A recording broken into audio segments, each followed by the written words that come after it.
What is going on, Ada Nation, and early Easter for those of you celebrating? Welcome back to the official Dapp Central YouTube channel. I'm your host here for Reed, and as a part of today's video, I want to break down the latest news on Cardano. As a part of today's video, we're going to open things up with the weekly development report, which was just released earlier today by IOG. Following that, we're going to jump into the recent GitHub development activity, as well as the top NFTs by volume share. Following that, we're going to break down quite a bit of news actually here surrounding LIQWID and their integration with Charli3, as well as their brand new adoption for SHEN. After that, we're going to break down news surrounding WingRiders, in which we'll talk about some upgrades to their user interface, as well as a brand new farming opportunity, as well as a review of their monthly stats. In closing of today's video, I want to announce a pretty big announcement here surrounding myself in actual partnership with a brand new platform, bringing curated content to the Cardano community, which is going to be the SparkLab. Now, if it's your first time here on this channel, my goal here is to provide you guys in the community with the latest news, tutorials, and reviews. If you guys want to support me on my mission to educate the broader Cardano community, then consider delegating with the official Dapp Central stake pool, which is stake pool ticker DAPP. Throughout the month of April, all the way to the end of May, I'll be giving away the MELD and GENS tokens to delegators within the stake pool. So if you guys want a piece of that action, make sure to delegate, and I will be thanking you in advance.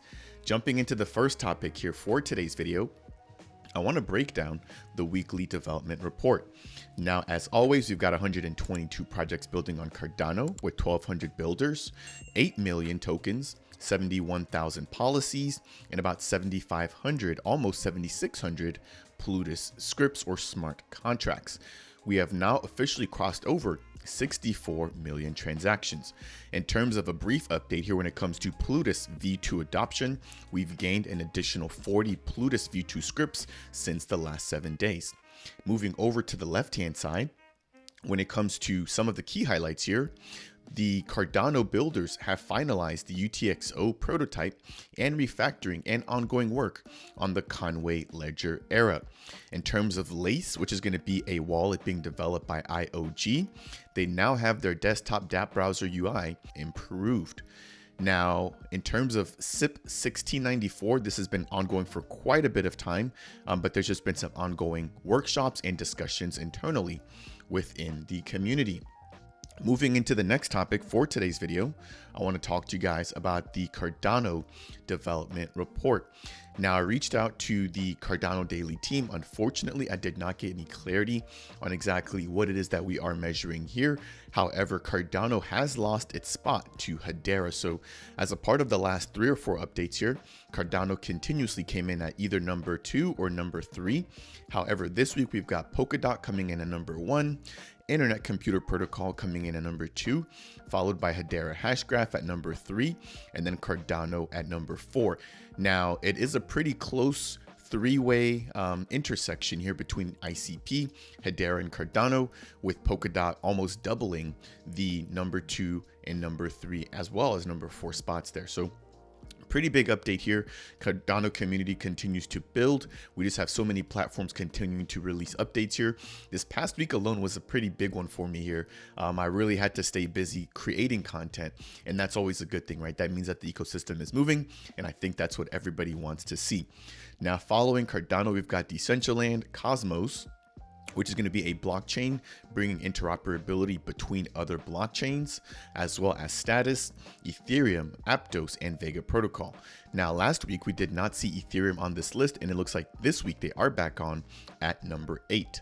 Moving into the next update, I want to talk about some of the top NFT collections here over the past week when it comes to volume share. So if you guys are not familiar, the Cardano NFT space has been kind of drying up a little bit. The community has really been asking, what can the greater Cardano community, IOG, the Cardano Foundation, etc., can they actually do for the NFT community, given that they basically held up the chain before smart contracts and before DeFi. And now that DeFi is finally here, we're seeing that more people are kind of shifting their assets into DeFi, therefore leaving their liquidity or taking their liquidity out of the C NFT space. And so over the last week, we've seen the Magic Kongs NFT mint, and they just actually announced that they're going to be trying to move over to Bitcoin ordinals. So if you hold some of the Magic Kongs NFT collections, you'll be able to basically take a few of them, burn them in exchange for an NFT on the Bitcoin net. Ordinals, excuse me, are going to be a brand new inscription method again here, taking place directly on the Bitcoin network. Now, they currently had, over the course of the last 7 days, 13.77% of the market share, followed by the Goofy Gophers Mining Club with 9%. And then we've got the Ape Society, which I personally consider one of the top blue chips on Cardano when it comes to the NFT space, with almost 8%. Right behind them, we've got the Earth nodes. However, they've got the Stag Alliance picture there, so that looks like maybe just a quick typo or an error there, but they came in with 6.21% of the market share. Now, following that, we've got Clay Nation, another blue chip with 3.82%, and then we've got a personal favorite of mine, Cornucopias, with about 3% as well. Behind them, we've got the original Chilled Kongs, Mallard Order, Stag Alliance with the right picture this time, and then right behind that, we've got the remaining space taking 48%. That is going to wrap it up there for updates when it comes to the Cardano blockchain and the weekly development report, as well as some of the action that we've seen within the NFT space. Now, the next thing I want to talk to you guys about is going to be the LQ, or the Liquid Finance Protocol. If you guys are not familiar with Liquid, they just launched in the beginning of February, supporting ADA, and they've recently supported JED. Now, this update here is surrounding the fact that the Liquid platform has now adopted SHEN. SHEN is going to be the reserve currency for the JED protocol. And so in order to mint JED, you actually have to also put up collateral. And in this case, it's actually purchasing SHEN. So if you're a holder of SHEN, you'll receive rewards whenever somebody mints and burns JED. And you also receive staking rewards, given that they are holding ADA as part of their reserves as well. So that is going to be it there. It states here, the SHEN market is now live on Liquid V1. Users can supply SHEN and use it as collateral in the ADA and JED markets. So as we can see here, we now have 3 assets available for supplying. We've got ADA, JED, and SHEN. Now, in closing of this update here, it says that SHEN suppliers and borrowers earn full LQ user distribution rewards at the same rate as the ADA and JED markets since V1's launch. And I'm actually going to be talking a little bit more here about the first user distribution, but as long as you're providing liquidity or even borrowing liquidity right on the platform using SHEN, ADA, or JED, you'll be able to be eligible to earn LQ rewards. So by interacting with their protocol, they're going to be rewarding users. Now, the next update I want to share here with LQ is going to be the fact that the LQ team has officially partnered with Charli3. If you guys are not familiar with the C3 platform or the C3 protocol, they're going to be an Oracle platform coming to Cardano. So we now have 2 Cardano organic protocols when it comes to Oracle. So we've got C3, and then we also have OrcFax that just launched their ISPO. Now, what's been interesting about OrcFax is that they just saturated their stake pool. So if you guys are looking to participate as a part of the ISPO, unfortunately, moving forward, you actually cannot earn any of the FACT token, but anybody who has delegated prior to the pool saturation will be eligible for those rewards. Now, jumping back here into the LQ and C3 partnership, this is going to be the first on-chain partner for C3, and this is going to be a huge announcement for them as well as LQ. So I'm going to break down these 4 brief parts here, and then we're going to turn it over to the next update. And so it states here, our team is pleased to announce the Liquid Liquidity Market and Liquid Staking Protocol has integrated C3's Oracle price feeds to secure collateral liquidations in the SHEN market. So it looks like they're going to be using Charli3's price feed specifically for SHEN, but I believe that they're also going to be using it for ADA and USD. So it states the Liquid protocol has completed integration for the SHEN/USD price feed, and it will soon integrate the ADA USD price feed as well. So they're going to be pulling in 2 different price feeds, leveraging the C3 protocol. If you guys don't know what a Oracle is, this is basically going to be a platform taking real world information and real world decisions and data and bringing those on chain in a secure manner. And so as a lending and borrowing protocol, the LQ platform has to have a way of double checking the prices for Cardano, the prices for the US dollar, the prices for JET and SHEN, and they're going to be leveraging C3, which their job is to basically get that data and bring it on chain again in a safe and verifiable manner, and then distribute that out to other members. And so C3 has been operating within the ecosystem. I believe they launched around the time that we saw CNFTCon or Rare Bloom take place, which was around Q4 of last year. And back then they were actually working off chain. So this is going to be their first on-chain partner, again being LQ. Now it states LIQWID is using C3's decentralized price feeds for calculations to create new loans, update collateral values, and initiate liquidations for under collateralized loans. Moreover, integrating Cardano's native Oracle service provider, C3's price feeds, ensures that the price data reference within LQ's market is accurate, continuous, and resistant against centralized Oracle price manipulations from a single trusted source. And so this is actually an interesting take here. I didn't think about security, but we have seen certain protocols, especially DEXs on other ecosystems, for example, Ethereum, get taken advantage of, where the Oracle provider for the DEX actually has an attack, which then either spikes or tanks one of the prices for one of the tokens actually being listed on the DEX, right? And so again, because the DEX or the Dapp is relying solely on the Oracle provider for their information, that can have a negative impact. So you want to make sure that whoever you're dealing with is doing things in a verifiable and an accurate way, to make sure that the actual person who's using or leveraging that information doesn't get the short end of the stick there if there's an attack on the Oracle platform itself. Now, if I jump over into the article here, which was corresponding to the partnership, which was released by C3, it states, until now, Charli3's oracles connected to external off-chain APIs to perform price aggregations, leaving on-chain CNTs or Cardano native tokens out of the equation. Now, moving forward with the launch of the SHEN/ADA feed for LIQWID, we show this new capability to perform accurate CNT price aggregations using the Charli node network. This on-chain ability was helped greatly by the MuesliSwap team, showing further cooperation between major projects on Cardano. If you guys don't know about MuesliSwap, they're going to be the first order book style DEX that actually launched on Cardano. Now, since then, they've been a little bit quiet, but I've actually gotten a few requests here from the community. So I'm going to go ahead and see if I can find some updates here surrounding MuesliSwap, and I'll release a fully dedicated video for you guys in the community. Now, jumping into the next update here, this is going to be surrounding the LQ distribution rewards for the month of February.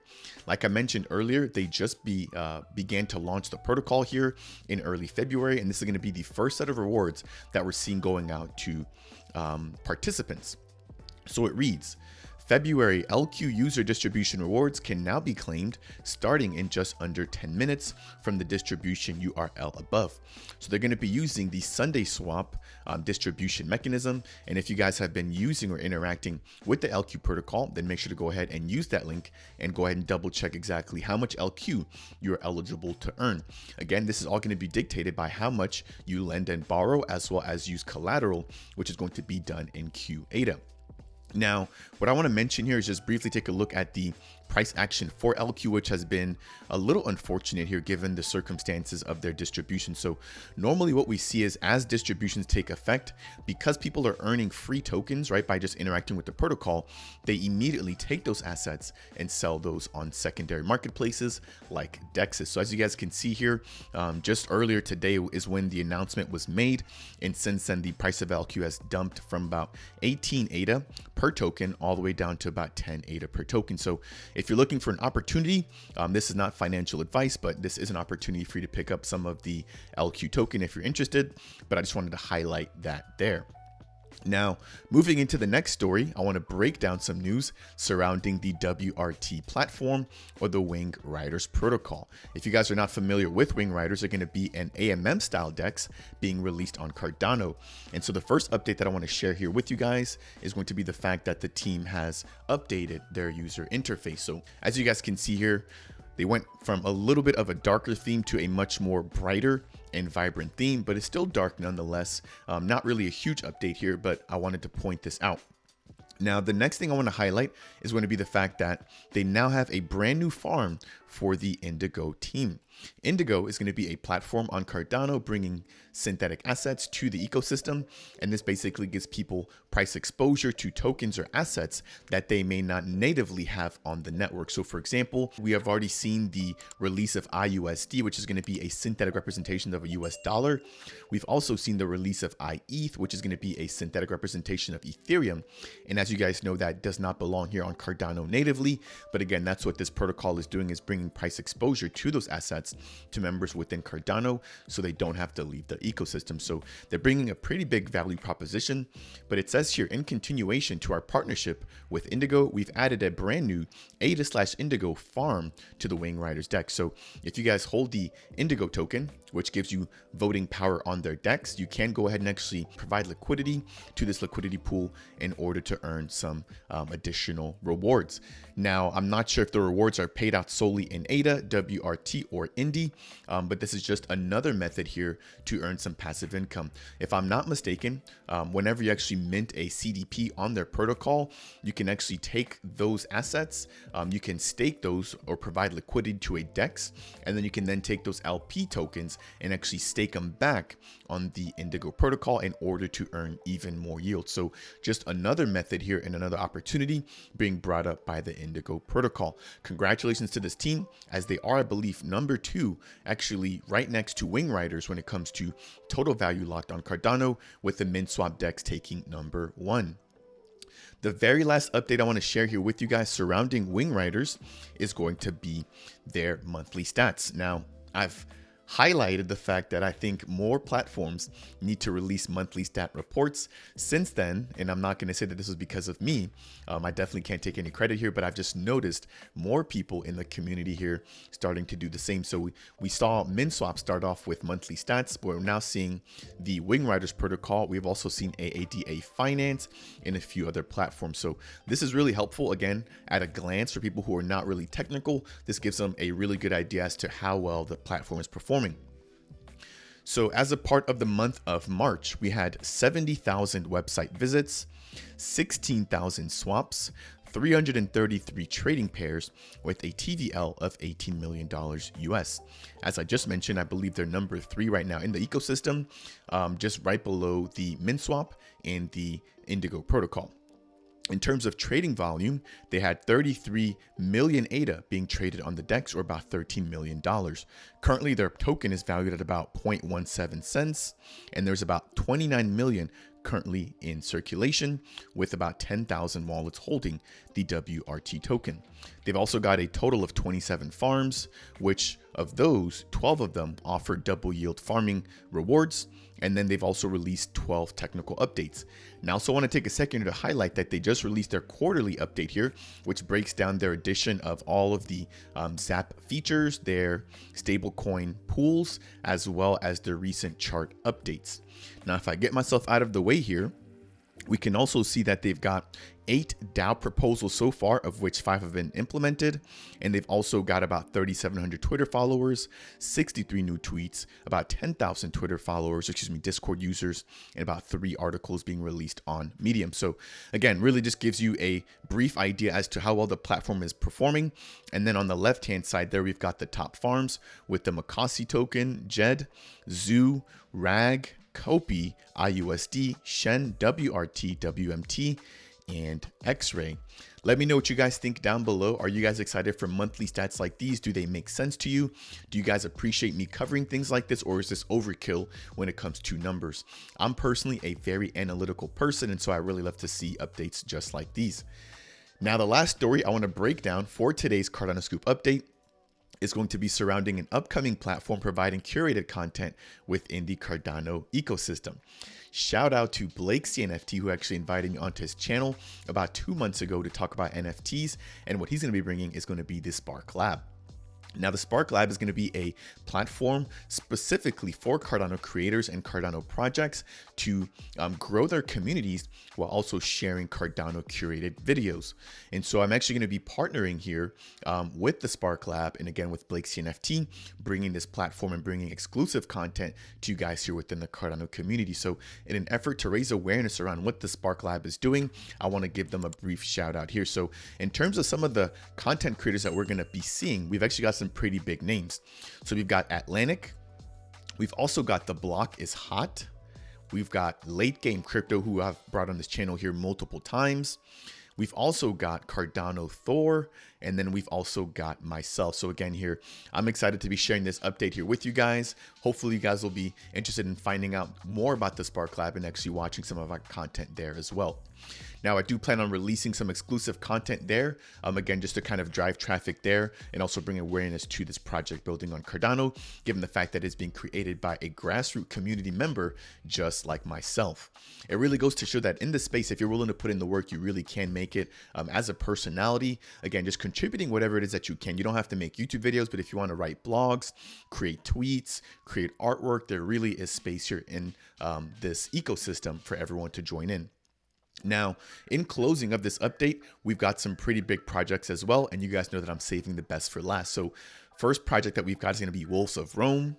We've also got the Dead Rabbit Resurrection Society, as well as Wild Tangs, which has done an amazing job of bringing brand new tools and platforms onto Cardano. And then right here, we've got the Cornucopias game. So you will be able to get exclusive Cornucopias content on the SparkLab. Again, this is a huge partnership here, and it brings a lot of credibility to what Blake is building. Now, in closing, there is going to be an NFT sale that will give you access to this platform. So if I'm not mistaken, I want to say there's going to be about 1,000 of these available, and I'll go ahead and just leave some of the details here on the screen about the actual NFT mint. But it states, we're excited to announce April 11th as our mint date. We're now less than 2 weeks away from this historic mint that brings high quality, trusted, and distraction-free crypto and NFT content to the Cardano and the greater ecosystem. In terms of additional information, it talks about Blake and exactly how he's come into the ecosystem, as well as some of the partnerships that they're bringing to the protocol. Now, in closing here, they talk about some of the type of content, and then we've got the mint details at the very bottom. So it is accurate. There will be 1,000 NFTs with a mint date of April 11th with a price of between $150 to $250. Now, keep in mind that once you actually purchase this pass, as long as you hold the pass, you have access to the platform. So I'm going to double check whether or not there will be some recurring monthly fees associated with subscriptions here. But keep in mind that getting access to this pass will get you access to the SparkLab. Again, shout out to Blake and what he's building, and that is going to bring us to a close for today's video. If you guys found this update to be helpful, insightful, or useful in any way, shape, or form, I would really appreciate it if you guys could tap that like button. If it's your first time stopping by here on the channel and you want more content just like this, consider subscribing. And if you guys have any questions for me about any of the topics that we talked about today or about Cardano in general, then make sure to leave a comment down below. That said, and as always, I will see you guys in the next video.